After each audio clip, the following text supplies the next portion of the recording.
Je reviens tout d'abord, merci à Clément pour la présentation, merci à tous pour rester attentifs. Et maintenant, je vois qu'il y a beaucoup de coachs, il y a des amis de Belgique, de Brésil, et d'Espagne, un peu partout, surtout spécialement à notre ami Paul XVI, qui est un spécialiste à ça, de Club des Paulistes. À tout le monde, c'est une grande satisfaction de partager ces moments avec vous. Aujourd'hui, je vais commencer à parler directement pourquoi j'ai appris à aimer le powerplay. Déjà, je vous raconte ça, on va commencer pour ça. C'est qu'en 2001, on perd une Coupe d'Europe, une finale à Place de Castellón en Espagne, justement à un moment décisif qui c'est le powerplay. Et avec le temps, je me prends conscience que c'est un aspect très important dans la réussite de notre sport et ça fait partie. Et après, on vient en 2000, exactement aujourd'hui, et 15 ans après, on gagne justement une Coupe d'Europe grâce à le powerplay. Et aujourd'hui, nous allons partager tous ces moments ensemble, ce qui m'a fait aujourd'hui à bien aimer ces systèmes. Et contrepartie, pour rester, que tout le monde reste très attentif à cette présentation-là, je vais changer le rôle, comme notre ami Albert, il a dit, à la fin, on pose les questions. Je commence pour la première fois, je commence à vous poser des questions déjà. Et après, on va avancer aussi, ça va vous rester très attentif à tout aussi. Ma première question, déjà, comme ça vous fait réfléchir. Albert, tu vas recevoir beaucoup de numéros, des chiffres. Nos amis vont participer aussi. C'est très important. Et quel système vous utilisez déjà? Quel système de powerplay? Nos amis coachs, les passionnés de futsal, ils aiment bien. Comme ça, ils vont te donner plein de numéros des systèmes, ils vont te parler de ça. Tu peux tout garder ça. Au fur et à mesure, on va toujours bien avancer à tous les systèmes. Et après, on va l'avancer. Le powerplay, c'est quoi et pourquoi directement? C'est quoi et pourquoi? On va le dire. Le powerplay, c'est aussi 50 à 4. Voilà, et on va voir beaucoup d'aspects qui sont très importants dans ces systèmes-là. Vous allez voir qu'on s'arrête pour faire des matchs entre l'équipe, qu'on fait des combinaisons, tout ça, mais aussi il faut prendre le temps, donner le temps à cette partie de notre sport, c'est le powerplay, parce que parfois, on peut sortir avec le grand sourire d'une victoire grâce à ça, grâce au travail que vous allez réaliser tout au long de la saison. Après, on va bien dire que le powerplay, surtout, c'est un joueur qui rentre. Non, c'est faux. Nous avons notre équipe en France, nous avons aussi l'équipe des Paulus qui joue quasi 40 minutes avec son propre gardien. Nous avons le Kairat qui a son propre gardien qui joue. C'est pas obligé qu'on doit sortir ou changer. Ça, c'est bien. Nous avons aussi, on sait bien que c'est une supériorité numérique des 50 à 4. Et après, on voit qu'il n'y a pas seulement des 50 à 4. Il y a d'autres possibilités que nous allons utiliser et qu'on utilise très peu parce qu'on a peur de gagner le match. On vient aussi, c'est un moment qu'on doit analyser notre adversaire, de voir comment l'adversaire va positionner. Et là, c'est très important de vous dire ça, c'est ma manière de penser. C'est pas notre adversaire qui va positionner notre gardien, notre powerplay. C'est nous, ça dépend des systèmes qu'on va utiliser. On peut le bouger, le système défensif de notre adversaire. On ne doit pas accepter simplement qu'il positionne et après que ça va nous empêcher à réaliser nos actions offensives. On passe aussi pour une attaque placée, c'est très important qu'on peut réaliser toutes les combinaisons, toutes les phases bien préparées. C'est ce qu'on aime bien. On a le temps de préparer. Et puis, on vient pour rompre les rythmes des matchs. Il y a des moments, est-ce qu'on utilise seulement le powerplay parce qu'on perd? À quel moment?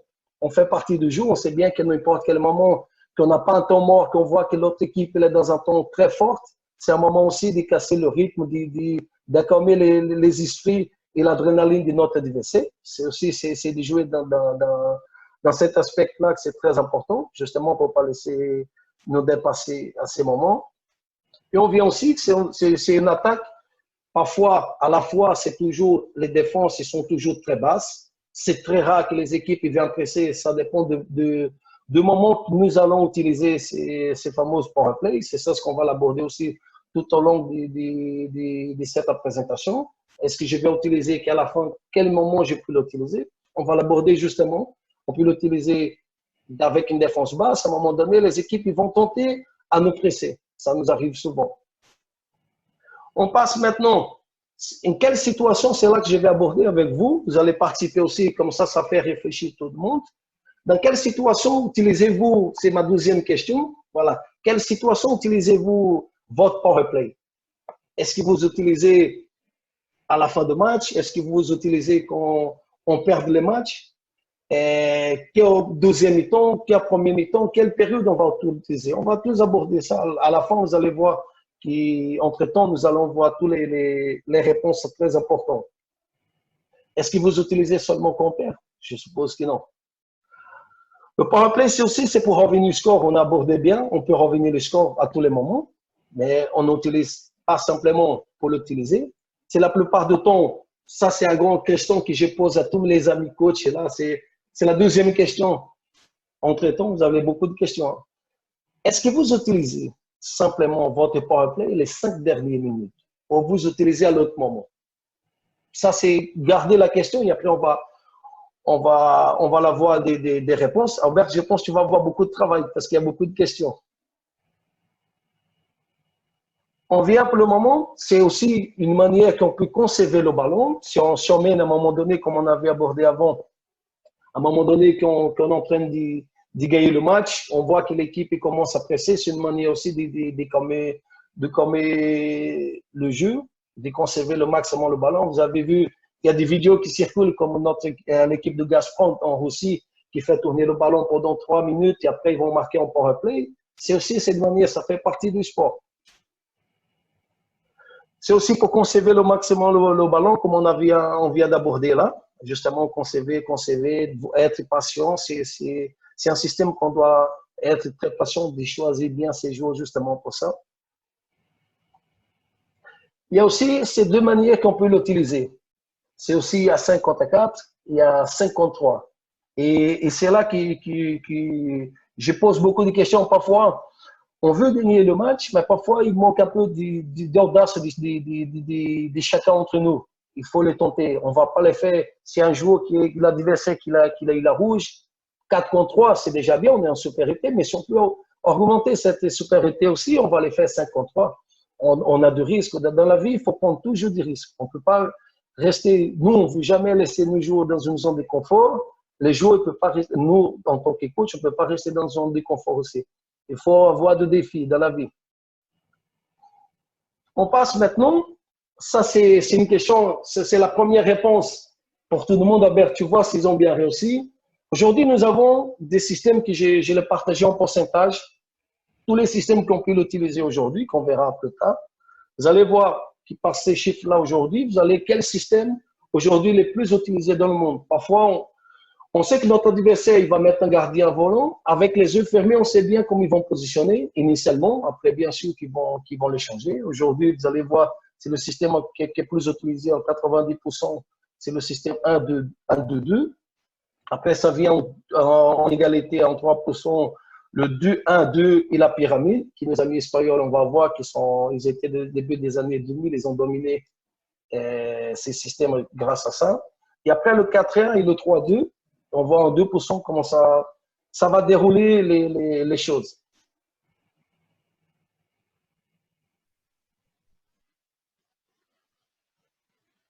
Là, je viens, il y a un problème.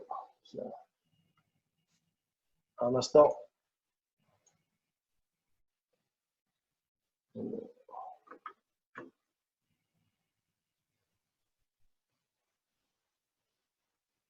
Je n'arrive pas à dépasser. Voilà. On revient tout normal. Quel principe d'attaque nous allons utiliser pour le power play? Quel principe? On vient déjà, au premier moment, c'est les principes opérationnels, ce qu'on a besoin pour l'utiliser justement. C'est aussi la conservation de ballon, c'est très important. C'est aussi la construction de nos actions offensives. C'est aussi de trouver des lignes de passe. C'est de créer le maximum de situations de finition. C'est ce qu'on veut arriver au but. C'est aussi d'utiliser la vitesse de circulation du ballon. C'est très important de voir tous ces aspects pour pouvoir arriver au but. Ça, c'est très important. Dans la partie fondamentale, ce qu'on a besoin d'utiliser pour voir une bonne qualité d'un power play, c'est justement beaucoup, vous allez voir qu'on a formation des triangles offensifs, c'est très important. Vous allez voir à tous les moments, justement, de trouver les lignes, de rassembler les lignes, les distances des joueurs. Voir des joueurs qui ont beaucoup de mobilité, de voir une équipe qui est très mobile aussi sur le terrain. Nous allons aussi, on a besoin d'espace, c'est très important. À la fois, on a besoin de jouer avec un système qui va être très ouvert, à un moment donné, des systèmes qui vont être très fermés. On doit jouer, on doit guider la défense adverse. À ces moments-là que nous avons le power play, c'est pas simplement focaliser, on met le focus sur l'attaque. On doit jouer par rapport à la défense adverse, comme ils positionnent. Et à ce moment-là, on positionne où nous jouons aussi. C'est le Ray et la Souris qui vont jouer à ce moment-là. Il y en a aussi, c'est d'être très patient, c'est de voir une patience dans la circulation du ballon. Nous allons voir cette patience d'attaquer de bons moments, de choisir bien les moments pour pouvoir réaliser les choses avec toute la perfection. On a aussi, parfois, c'est ce que je disais avant, à la moment, c'est la prise des risques. On doit voir des joueurs qui vont prendre cette risque-là pour essayer pour nous aider. Pour voir tout ça, on vient maintenant directement, quelle méthode d'entraînement? Je suppose que j'ai sauté une slide. Quelle méthode on va utiliser pour l'entraînement?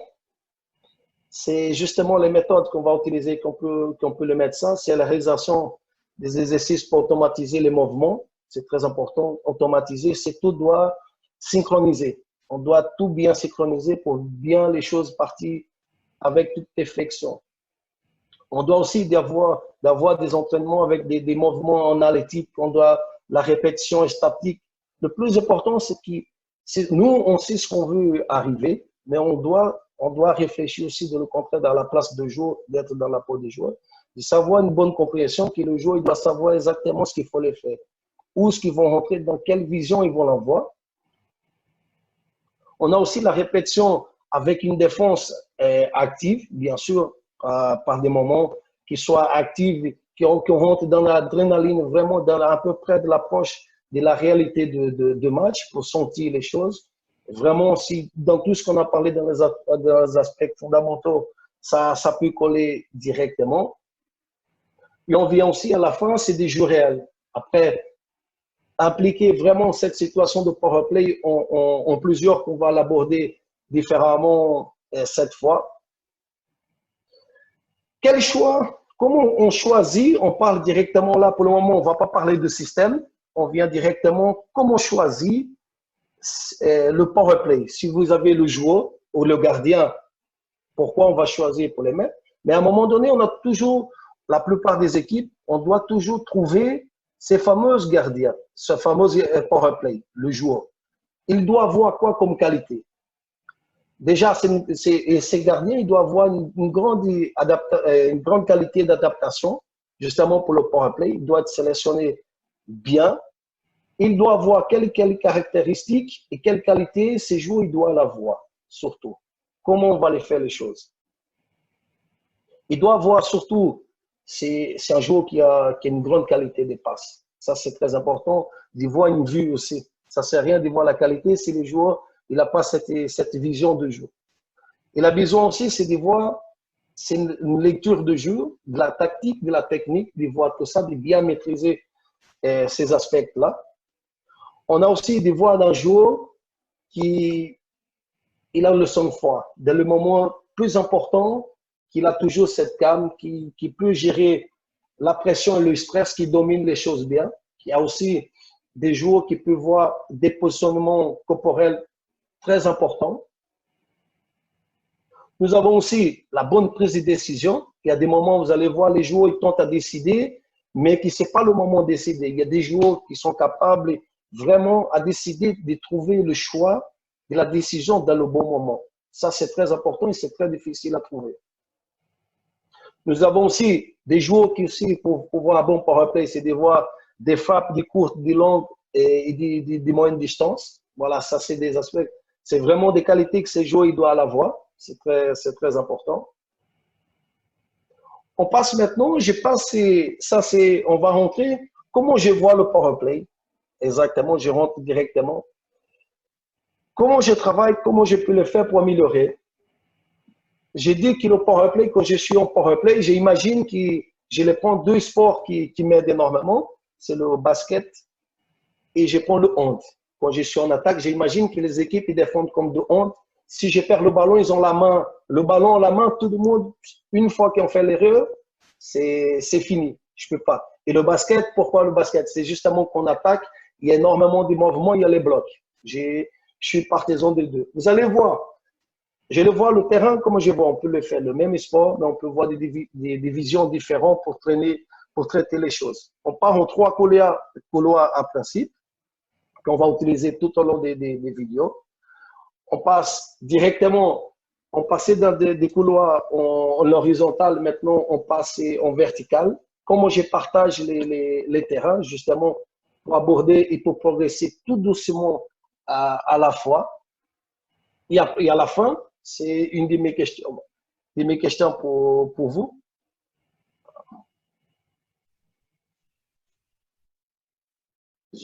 Celui-là, on voit que maintenant, dans celui-là, c'est le troisième.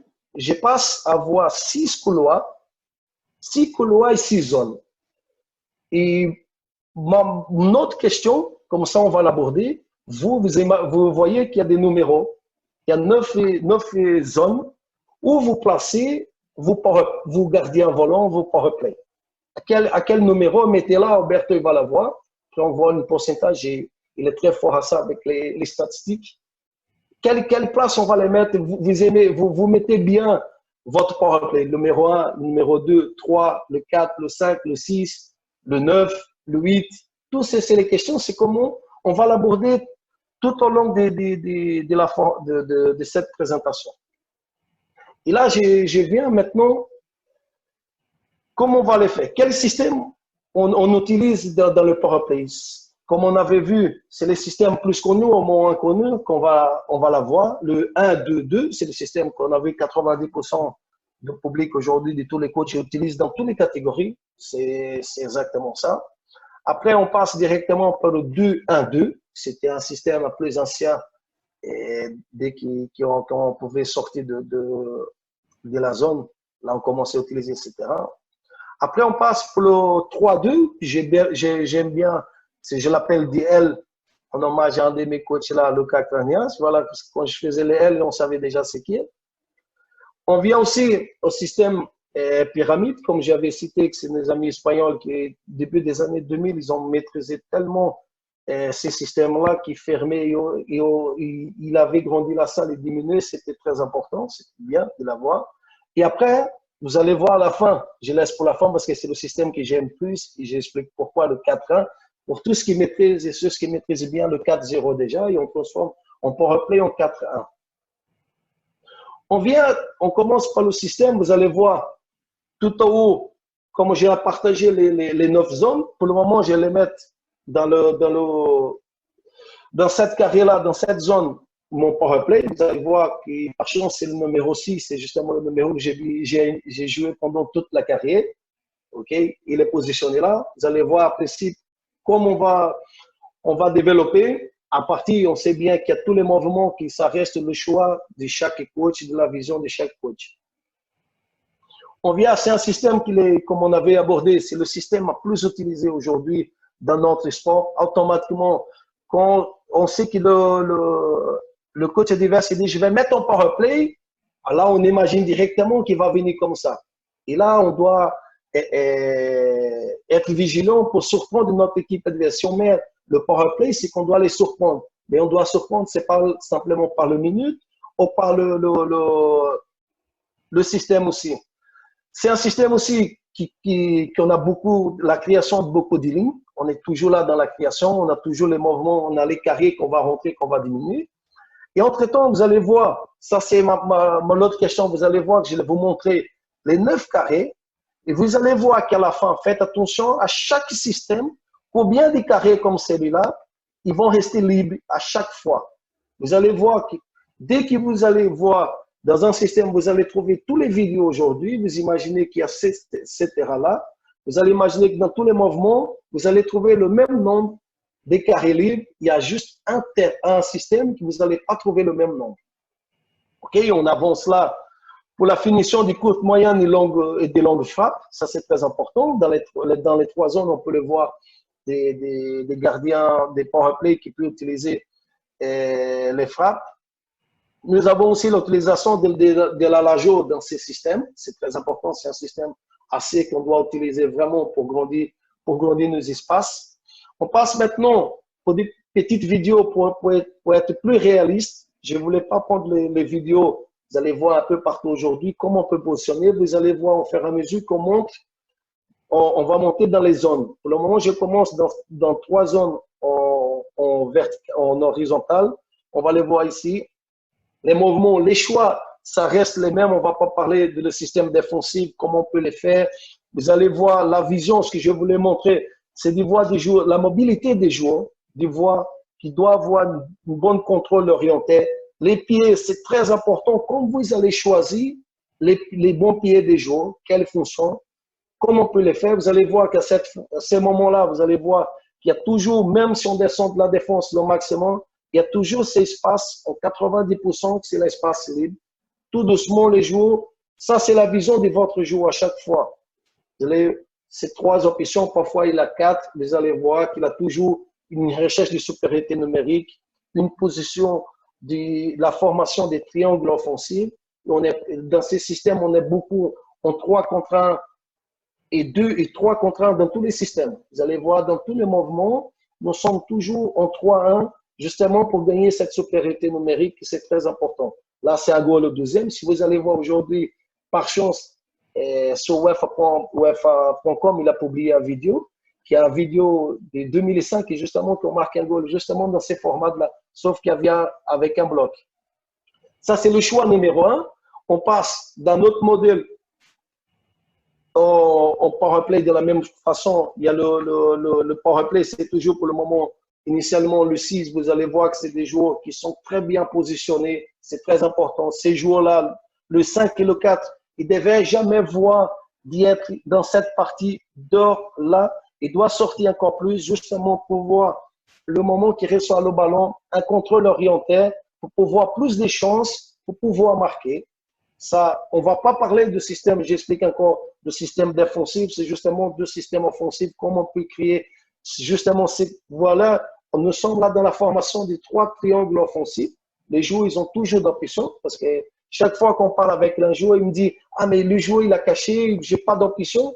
On montre aujourd'hui qu'à chaque fois, nous avons toujours 3 carrés minimum pour les former. Ça, c'était le choix numéro 2. On a rentré l'axe, on a rentré en parallèle. Vous allez voir l'utilisation de mouvements, la même chose. C'est la recherche. Les joueurs qui vont partir en 2 temps, qui vont rentrer bien, qui vont faire douter la défense, ils vont positionner. La défense, c'est moi, vous avez vu que j'ai positionné aussi tous en 1-2-1, justement pour voir la rentrée en diagonale, on se passe dans la même ligne parallèle. Attention, à chaque fois qu'on va envesser ces moments-là, c'est de la recherche, l'ouverture d'espace pour essayer de changer de côté, de faire bouger souvent la défense. Le but, on va arriver, c'est qu'on marque un but, c'est qu'on les passe, ils sont plus vite, ils sont longtemps, et qu'il y a aussi toujours un changement de la défense, qu'on passe d'un côté A au côté B, c'est très important. Et toujours, dans la mine d'or, c'est souvent, je le dis, il y a des joueurs qui ont toujours cette chance d'être toujours ce que le ballon il passe en 99%, c'est près du deuxième poteau. C'est là que la plupart des ballons, ils vont rester, qu'on marque les goals. On voit la joie. Ça, c'est le premier système qu'on a utilisé. On vient pour le système encore qu'il était, comme j'avais parlé, j'avais abordé. C'est un système qui était utilisé fin des années 90. Okay, un peu 2000, ils ont commencé encore. Après ça, on voit de moins en moins, mais de temps en temps, on change le concept, on utilise quand même. On va aller voir les placements de terrain. Vous allez voir déjà qu'on commence à voir par les 9 zones et compter à chaque fois combien de zones ils vont rester libres. Dans tous les mouvements, vous allez voir. C'est un système, comme j'avais dit, c'est un des premiers systèmes qui était utilisé. Aujourd'hui, on n'utilise pas beaucoup.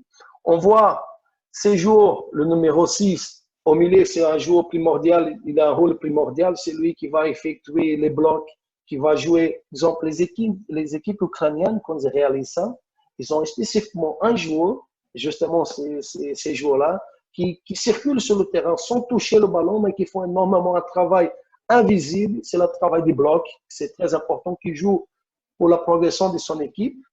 On utilise aussi l'espace, on cherche beaucoup l'espace central dans cette zone-là, vous allez voir. Et on passe par les petites vidéos. Vous allez voir les recherches, l'espace que nous avons, toujours les possibilités que nous avons. Attention, on le passe d'un côté à l'autre. Dans ces systèmes, c'est un peu, à traverser le ballon, c'est un peu dangereux, ok? Mais il faut toujours, dans une ligne de passe, un peu diagonale pour donner cette possibilité. Et de voir, vous allez voir qu'à chaque fois, nous sommes déjà automatiquement dans la formation des triangles plusieurs fois, bien positionnés pour arriver au goal de notre adversaire. Il faut être patient, voir des passes, la circulation.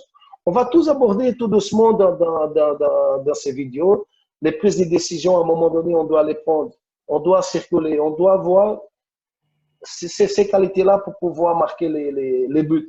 Rien n'est facile, mais à partir du moment qu'on domine, qu'on maîtrise bien le power play, c'est très important d'utiliser. On passe au choix numéro 2. Justement, encore, vous allez voir les pieds, c'est très important. À ce moment-là, je vais inverser les pieds, ok, qu'on utilise les couloirs. On va passer par le couloir cette fois. L'autre fois, on a tenté l'axe, on a venu. À un moment donné, dès qu'on change les pieds, on trouve une défense très agressive, mais très basse. Et là, on commence à partir, à finaliser dans le même côté. Et on voit à chaque fois l'appel contre appel. On vient chercher le ballon dans le pied. Et on finalise au deuxième. C'est très important. Là, c'était difficile pour le joueur revenir. Voilà, on ne va pas parler de système défensif, sinon c'est compliqué encore. Nous sommes appliqués sur le système de la partie offensive. On parle du choix de numéro 3. On vient dans le choix de numéro 3. Toujours les pieds inversés. Okay, vous allez voir gauche, droite. Vous allez voir que c'est très important. On joue spécifiquement quand nous avons la chance déjà d'y voir un pivot, c'est bien. Mais dans ces systèmes, si nous avons 2 pivots, pour les mettre en attaque, c'est très important pour voir des appuis. Et là, on voit tous la vision des joueurs, comment ils peuvent positionner, comment ils peuvent avancer doucement et gagner d'espace, tout doucement, de passer d'une zone à l'autre zone, sans sauter les zones pour le moment. Passe à traverser, bloc que vous avez vu, il y a toujours ces fameux joueurs qui vont au deuxième poteau. On forme toujours des triangles offensifs à tous les moments. On anticipe toujours deuxième. C'est là. On passe maintenant au système 3-2 en L. Vous allez voir aussi, c'est comme il positionne en bas, vous allez voir comment il peut positionner. Vous allez choisir le côté, c'est pas important. Ok, c'est un système qui recherche toujours dans un parti une supériorité numérique en 3 contre 2, à un moment à la fois en 2 contre 1. Et dans l'autre partie, c'est quand nous avons l'inversion, on inverse le ballon. C'est un système, comme on dit, qu'on va jouer sur la supériorité numérique dans un certain couloir. Okay? C'est une utilisation de systèmes qu'on joue beaucoup latéralement, moins en diagonale. Okay? On cherche aussi ces passes en profondeur, cette passe plutôt derrière la défense, où les joueurs, le troisième, ils commencent à circuler encore plus sans le ballon. Vous allez voir initialement, nous sommes déjà dans le vidéo en bas, en 2 contre 2. Et dans l'autre côté, déjà en 3 contre 2, on voit tous les cases. C'est un système qu'initialement, on ne va pas utiliser le couloir central, okay, justement pour gagner la supériorité numérique, avec la recherche d'un joueur qui échange le 2-1-2 pour le 3-2. Okay, là, nous sommes déjà le 2 contre 1 ici, dans cette partie. et le 2 contre 1 là, et on met à la fois en 3 contre 2, justement pour y arriver. On vient tout doucement pour voir la patience, on parle de la qualité de la passe, d'y revenir, d'y aller, attaquer, tout doucement pour pouvoir arriver bien dans notre but avec toutes les options qu'on peut l'arriver. Toujours le 2 contre 1. C'est très important d'avoir la patience et la maîtrise de mouvement. Chaque fois qu'on a la maîtrise de mouvement, on est plus sûr, on joue à la fois un moment avec notre certitude de quel mouvement le joueur il va réaliser, avec l'incertitude qu'on va créer vers notre adversaire.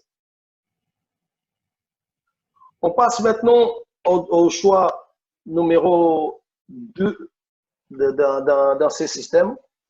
On va l'avoir toujours initialement le 2 contre 2, le 3 contre 2 qu'on va arriver, que le joueur peut passer. Le numéro 4, c'est aussi le joueur qui peut changer des côtés, justement, qu'on puisse avancer. Vous allez voir que les terrains ils sont moins occupés, ça reste le même nombre des terrains, des carrés qui sont utilisés. Tout doucement, on fait la circulation de ballon, on arrive.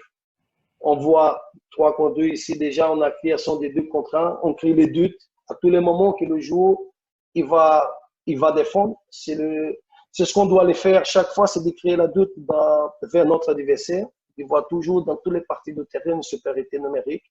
Ça, c'est le terrain, le choix 3. OK, on va partir initialement avec le même mouvement. Après, c'est à vous de les mettre les mouvements, d'y répéter comme on nous avait parlé, d'insister en analytique. On voit que les joueurs ils savent quel carré il peut rentrer. Ça facilite encore dans la pédagogie, des répétitions, justement, que le joueur peut mémoriser tous ces mouvements, parce que c'est un mouvement qui doit être bien coordonné, qui c'est un mouvement de risque, mais aussi qu'à la fois, on ne peut pas prendre des risques, parce que si le score il est 3-2, à la fin, on a besoin d'un goal, on ne va pas attaquer n'importe comment. L'idéal, c'est toujours que tous ces joueurs, ils ont la mobilité, qu'ils puissent avancer. Voilà la circulation dans ces vidéos, vous allez voir justement la patience que l'équipe a pour attaquer. Voir que ces joueurs, toujours, ils doivent les faire courir en fonction. Toute notre attaque, c'est en fonction de ces joueurs-là. On doit vraiment attaquer en pensant à lui. Par rapport à quel côté, lui, il va presser plus, le côté qui va presser moins. C'est à ces mouvements-là qu'on va attaquer. OK? On passe pour le côté qui nos amis espagnols, ils ont maîtrisé. Ils maîtrisent très bien. C'est la pyramide. C'est un système qu'ils ont fermé début des années 2000 avec Interview Boomerang et Opos avec Douda. Et d'autres qui ont bien réalisé ces systèmes. OK? Ils ont fermé. Et là, à la fois, on peut fermer, on peut ouvrir. Ça, c'est la richesse de notre sport. Ça aussi, c'est des joueurs qui jouent beaucoup entre les lignes, qui restent entre les lignes. Vous allez voir qu'il faut chercher, c'est des mouvements plus courts que les autres, qui ont rentré moins, mais qu'on a toujours une capacité d'anticipation de mouvement. Ça, c'est la recherche des passes que vous allez voir quand ces joueurs, dans cette deuxième ligne ici, ils commencent à endormir, ils commencent à être encore plus impatients. C'est le moment de la passe d'aller en diagonale au deuxième poteau. C'est aussi la recherche d'espace dans la zone de l'axe ici. Vous allez voir, à un moment donné, il y a toujours le mouvement je rentre et je sors pour gagner l'espace, pour créer les doutes vers mon adversaire. Vous allez voir justement les doutes que j'ai parlé ici dans ces mouvements. Tous ces joueurs, ils rentrent, ils sortent, ils ne reviennent jamais. On part en arrière, justement pour créer les doutes, c'est très important. Dans un power play, on doit toujours c'est fait douter notre adversaire, il voit notre chance et notre confiance augmenter. À chaque fois, c'est ça. Plus mon adversaire il a des doutes, plus des chances. J'ai pas besoin d'aller en power play simplement pour marquer. Mais je dois surtout mettre dans la tête de mon adversaire la doute que nous sommes capables d'y arriver. Là, vous allez voir les lignes de passe. À chaque fois, il a rentré la formation toujours des triangles. Les joueurs ils sont tout près.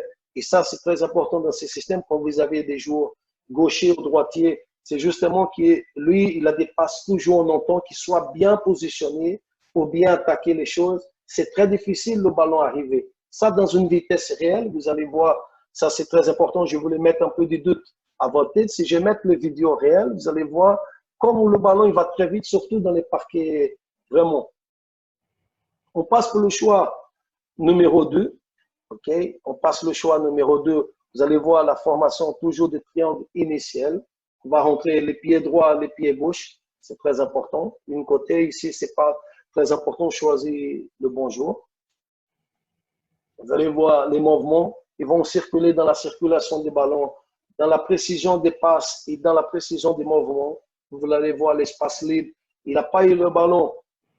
Il continue sa course sans revenir justement pour le jouer, les voit pas. Il circule le ballon. Vous avez toutes les méthodes pour réaliser, toutes les chances. Ça dépend de la source de coach qui va l'impliquer et les mouvements. Vous allez voir les opportunités, les lignes de passe, on rentre, formation de triangle, il vient. On a dans ces systèmes, on a la chance des talonnades, on peut passer des blocs, on peut les faire là. Comme il a bloqué ici, passe profond, c'est difficile ces jours, il arrive.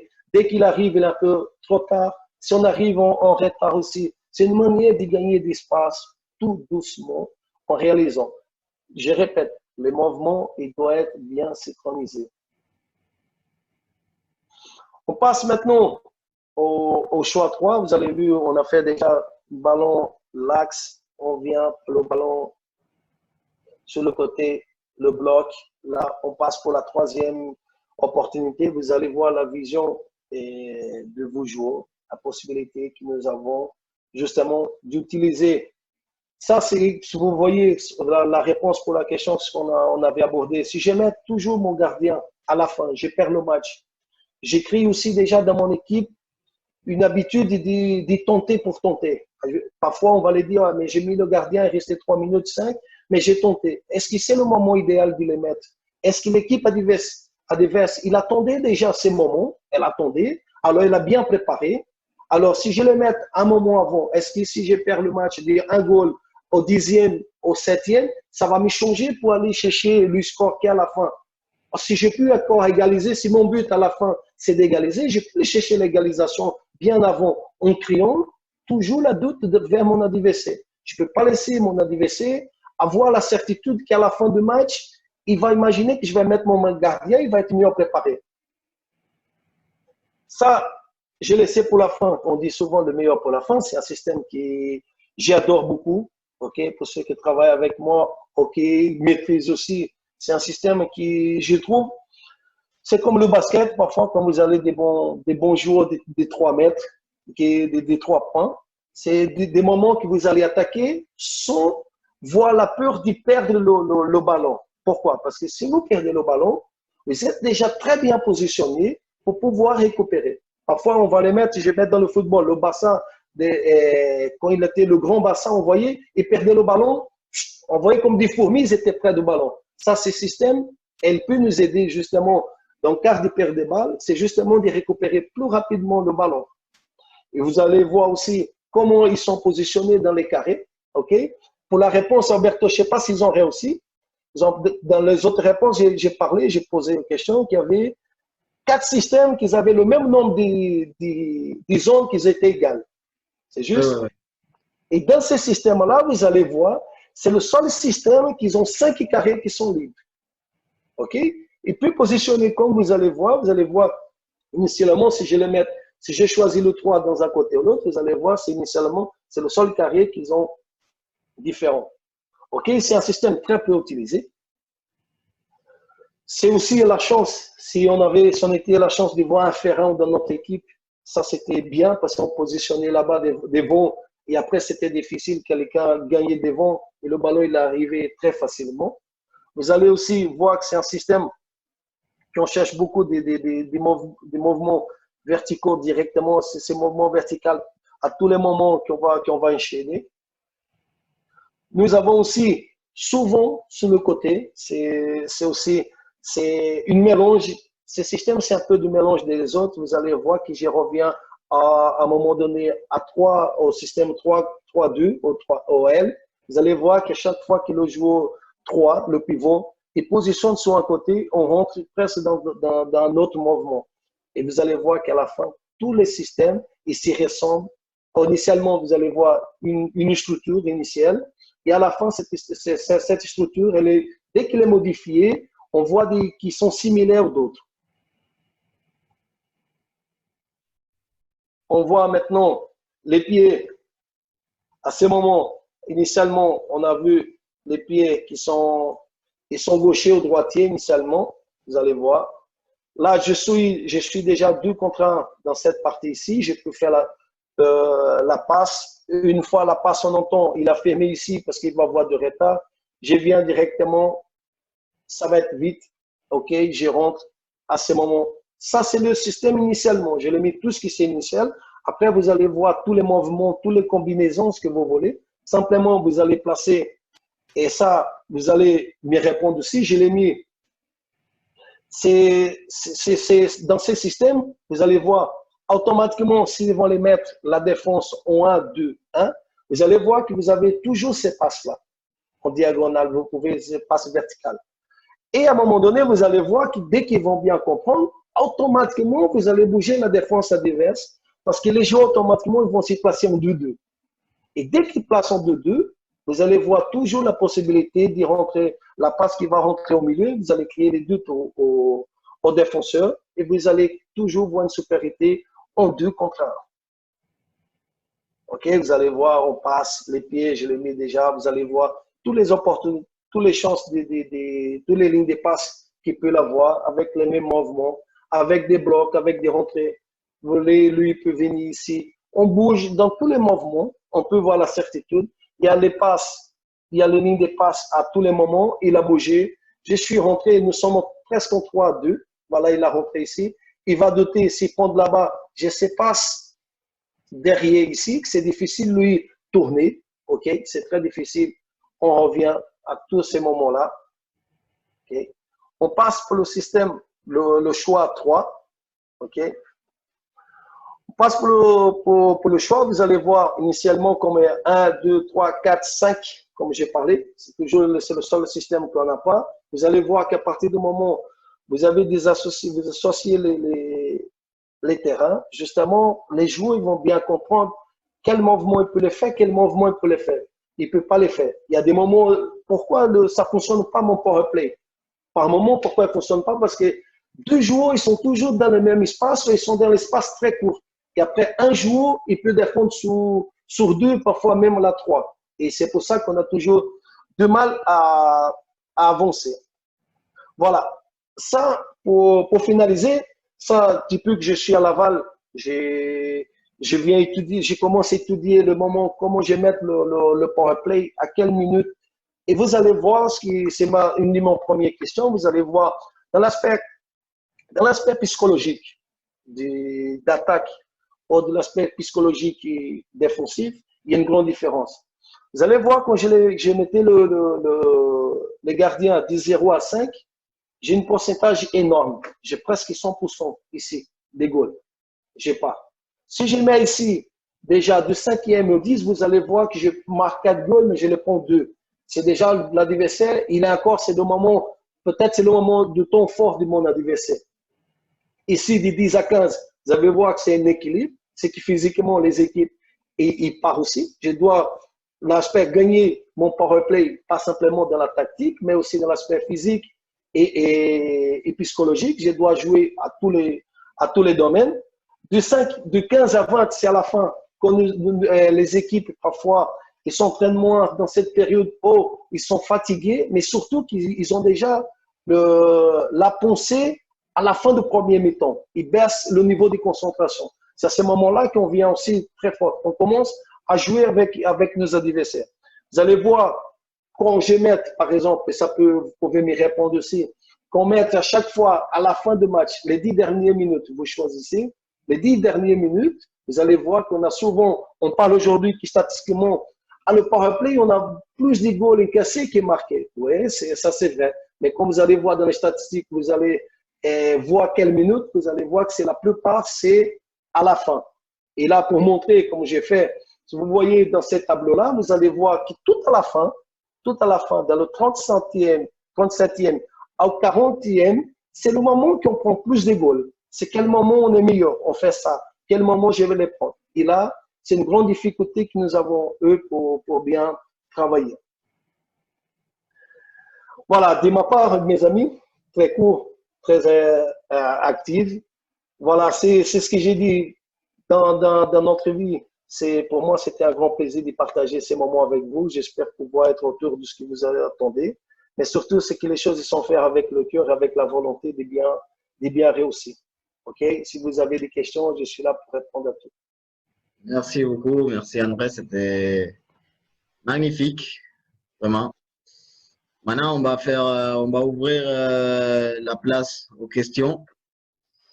Si tu peux finir de partager l'écran voilà, pour avoir un peu la place aux participants, on va faire une petite innovation aujourd'hui.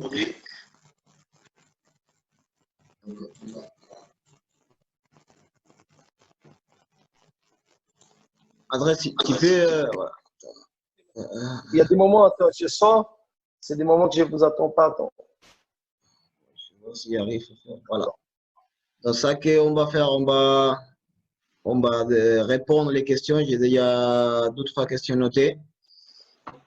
Attends. J'ai un problème. Attends. Parce que je voudrais. Tu peux répéter, Alberto, j'ai rien écouté, j'ai rien entendu. Ah, on a encore le problème de son, il est revenu. D'accord. C'est ça qu'on va faire, on va répondre les questions, mais on va faire une espèce de petit débat. Donc, je vais ouvrir aussi les microphones pour 2 personnes que je crois que tu connais bien. Ce sont Luca Crania et Rodrigo Sico. Ils sont aussi avec nous. Bienvenue tous les deux. Merci, bonjour. Tu m'entends, Alberto? Ouais, très bien, très bien. Franchement, très bien. Rodrigo, tu es là? Voilà.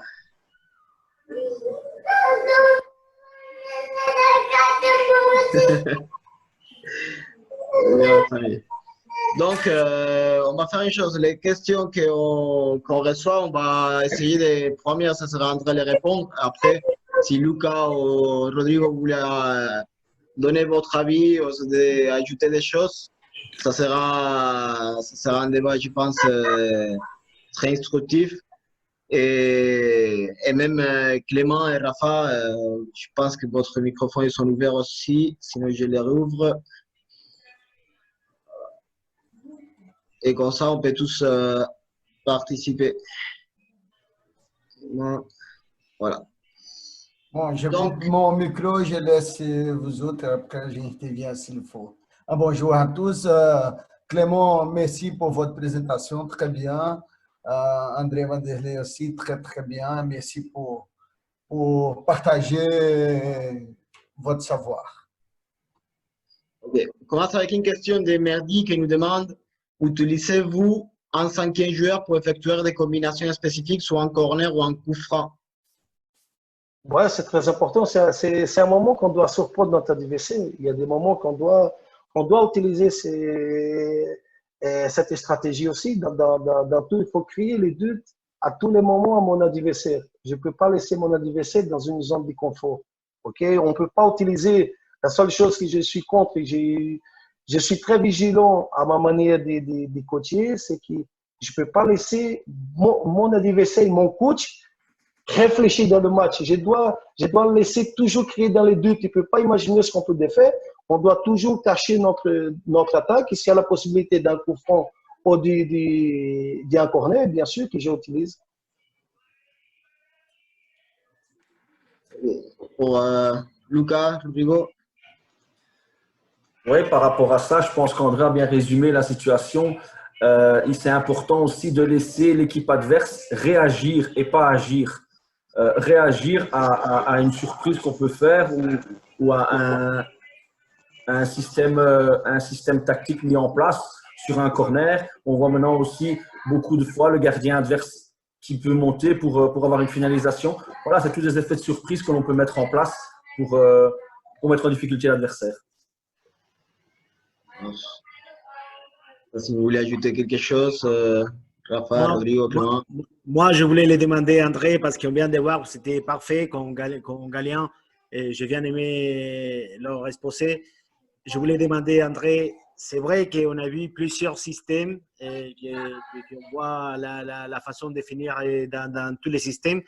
Mais est-ce que tu as des variantes si l'équipe adversaire il presse les porteurs du ballon? Parce que, par exemple, je connais des entraîneurs qui l'ont, même dans les processus des gardiens volants ou des power play, faire des blocs, faire des doublements, couper, mais pas couper pour finir comme on a vu dans les 10 ans, sinon couper pour garder la balle, pour avoir plus de possibilités de gérer la balle plus rapidement jusqu'à trouver les décalages et pouvoir finir. Est-ce que tu as des systèmes ou tu as des règles d'action si l'équipe adversaire il presse, les joueurs ils restent statiques, ils coupent, ils font quoi? Je te demande, André. Parfait. Merci pour la question qui est très pertinente, Rafa. J'explique. J'ai un moment pour replay, par exemple. C'est un joueur qui aussi, j'ai pas abordé justement. Parfois, on veut garder des secrets, mais bon, on va dévoiler après ta question. Voilà. Je l'ai dit, j'ai la chance d'y voir un gardien et je l'ai dit à PowerPlay qui aussi, à la fois, il peut entraîner comme un gardien. Je ne peux pas penser simplement qu'il a devoir des qualités au pied, mais parfois, il a besoin de voir des qualités à la main. Si l'équipe est presse, comment je dois faire? Et mes gardiens, à chaque fois, ils vont sortir toujours dans un système des sorties de pressing comme si c'était mon gardien pour le surprendre. Et là, on va l'attaquer souvent. Quand les équipes me pressent, par exemple, je me dis, je viens directement dans un système que mes joueurs ils connaissent très bien, automatiquement le 4-1.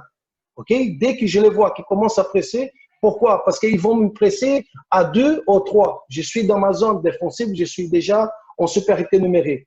Et derrière, au fond, à 10 mètres ou 12 mètres, je suis déjà un contre un, que j'ai quelqu'un qui a une bonne base de pivot qui va garder le ballon et le ballon, il va sortir et je fais descendre l'équipe adverse justement pour revenir à des choses que les joueurs n'aiment pas. C'est les joueurs aiment bien presser de courir vers l'avant, mais ils détestent de courir vers l'arrière. Et quand ils font ça 2-3 fois, ils vont pas venir. Et de la vidéo que je les parle, vous avez bien réfléchi à tout ça. Exemple, prenez la vidéo de Gashfron qui passe 3 minutes, qui fait danser l'équipe adverse. Et là, vous allez voir qu'ils ne vont pas attaquer la première fois. C'est justement quand les joueurs ils commencent à voir la fatigue et la haine des pressés, et c'est le moment qu'ils sont moins concentrés, c'est ces moments-là qu'on va attaquer. Moi, je l'adore. Spécifiquement, c'est bien ta question, pour les équipes, ils viennent presser. Parce que mes joueurs, automatiquement, ils sont entraînés justement pour voir cette pression et peuvent voir que l'équipe adverse, à tous les moments, ils peuvent venir nous presser. Et on sort avec un système déjà directement. André, toi, en tant que joueur, tu aimais bien courir vers l'arrière? Toujours vers la musique aussi. Il faut pas de marche arrière. Il demandait les changements et lui, il était dans les premières lignes. Ça, j'ai eu la chance, j'ai appris avec mes amis. Zico, change. Et lui, en première ligne. Jacaré. Toujours la première. J'ai une question à vous poser. Il y a moi, ça que je trouve dans les entraînements, ça qui me fait la plus difficulté à que l'entraînement ressemble les matchs, c'est que dans l'entraînement, des fois, il manque les dangers, il manque les peurs. Donc, on voit des fois, quand on travaille les powerplay, que les défenseurs, involontairement, ils font la défense beaucoup plus haut et les attaquants, ils jouent avec sans ce danger de si je perds la balle, je me mets dans une difficulté ou je vais recevoir un but qui va m'écouter les matchs, etc.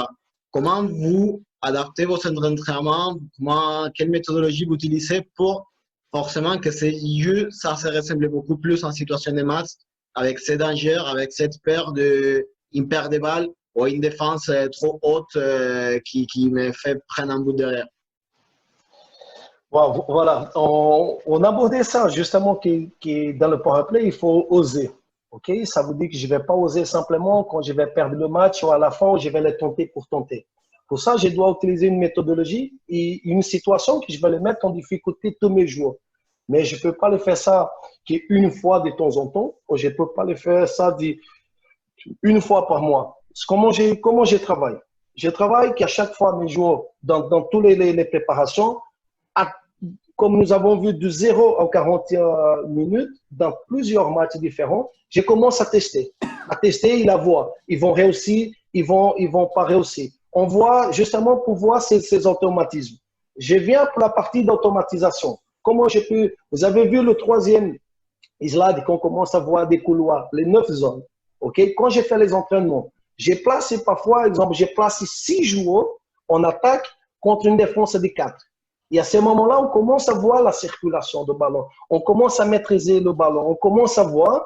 Et là, je commence à remplir tous les zones. Mes joueurs vont automatiquement commencer à effectuer les mouvements. Ils sont déjà 6. Ils voient, ce que je cherche d'abord, c'est de voir des joueurs qui vont voir la vision, la bonne passe. Plus je donne d'options dans mes entraînements, mes joueurs vont voir justement la passe. On a gagné déjà un facteur très important, la passe. Après, quand je vais mettre 6, je ne peux pas être, comme je l'ai abordé l'autre fois, je ne peux pas voir 2 joueurs sur le même espace parce qu'un seul joueur, il peut gagner. Je dois avoir justement l'automatisme des mouvements et aussi la vision quand je me déplace. Je dois jouer, pas simplement quand j'ai le ballon ou quand le joueur il a le ballon. Je dois visualiser un peu tout. C'est ce que je l'appelle, c'est la lecture de l'entraînement ou la lecture des matchs. Comment je peux le faire? Si je peux vous donner mon avis. En fait, il faut penser que le jeu de gardien volant, qu'on appelle ici en Belgique, pour vous autres c'est power play, c'est un jeu qui c'est de la supériorité numérique. À la base, c'est un jeu de 5 contre 4, mais qui dans la pratique, elle est presque jamais un 5 contre 4. C'est parfois un 2 contre 1, 3 contre 2.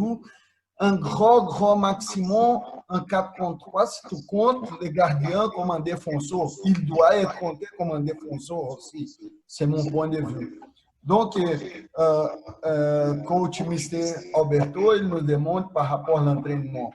Quand tu commences un entraînement de avantage numérique, même que ce n'est pas dans la situation de 5 contre 4, mais tu prépares déjà tes joueurs pour une situation de power play.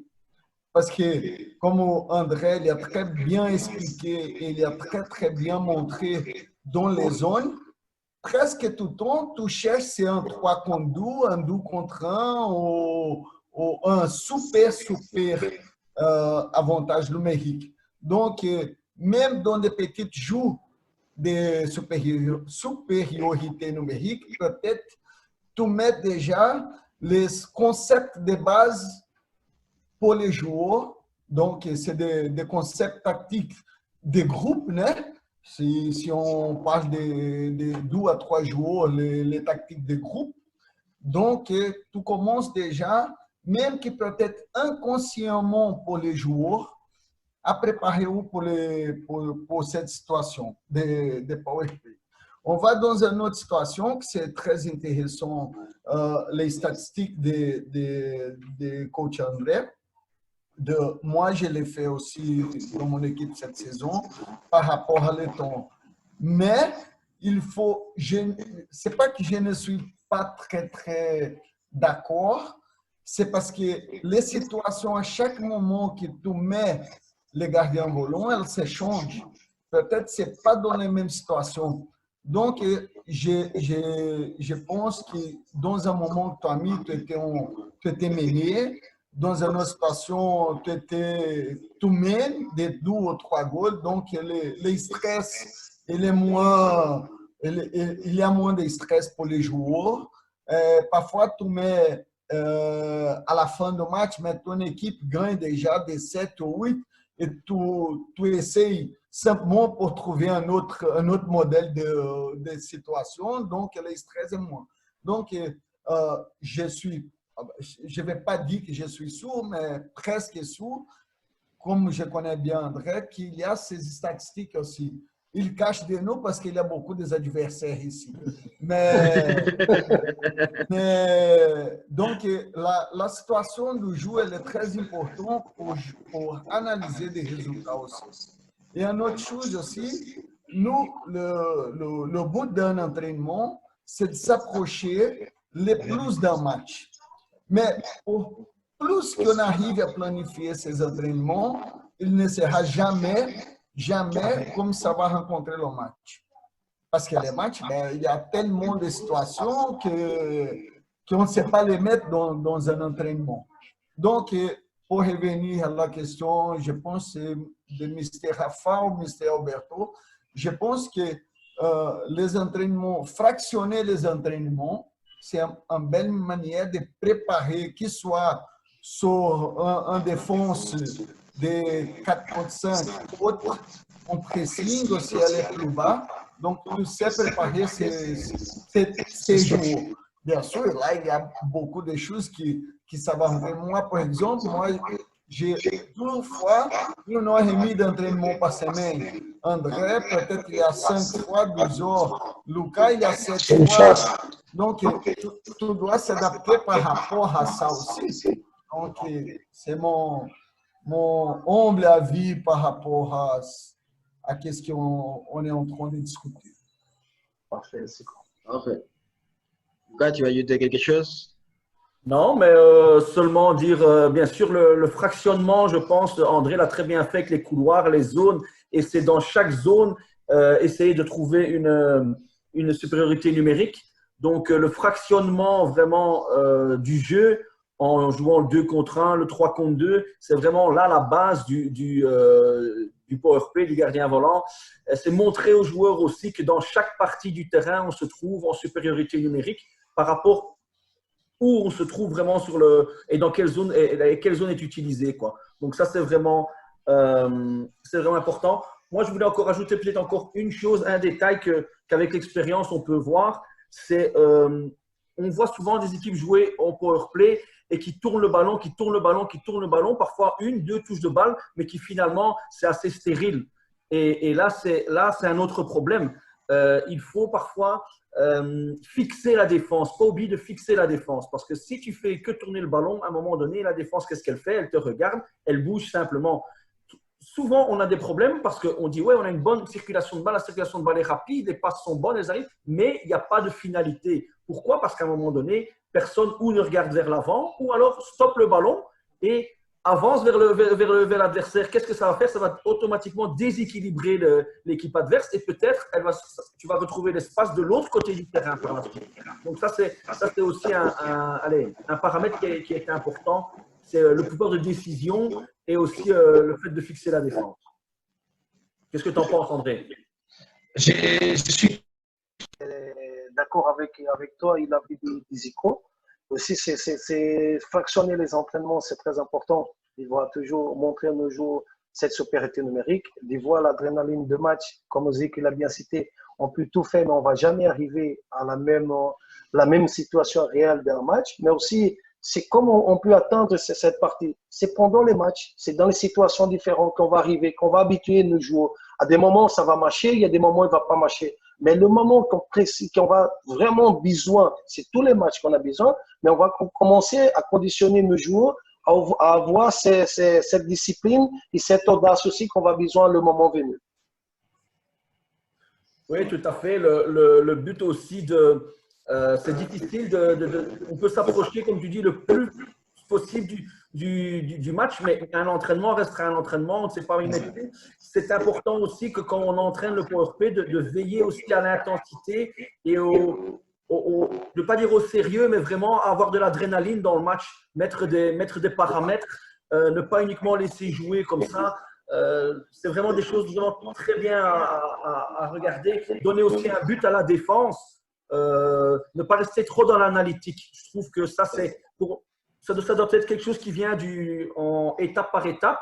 Bien sûr, on peut travailler l'analytique, on peut travailler avec une défense, on va dire entre guillemets, semi-passive pour qu'elle laisse entrer les ballons, pour laisser vraiment voir aux joueurs où peut se trouver la solution. Une défense guidée, mais certainement arriver vraiment à un système de jeu réel dans l'entraînement. Exactement ça. J'ai bien aimé le cas de ton intervention. C'est justement quand tu mets des joueurs qui sont fractionnés, tu commences à les habituer, tu places ton power play. C'est ma question quand j'ai dit vous placez où vos power play. Une fois que vous fractionnez les entraînements, vous mettez votre power play automatiquement. Ça peut jouer déjà automatiquement 4 contre 4 que le joueur ne peut pas sortir de cette case-là. ça crée une réalité et ça vient du stress aussi d'une station de match. Tout à fait. Mais une autre question qui Bon, dit. Alberto, je voulais. Ah, ouais. attends, je voulais le demander à André une dernière question. La Manu qui nous fait de la pub de la publicité. de spam. C'est le numéro 6. XXL.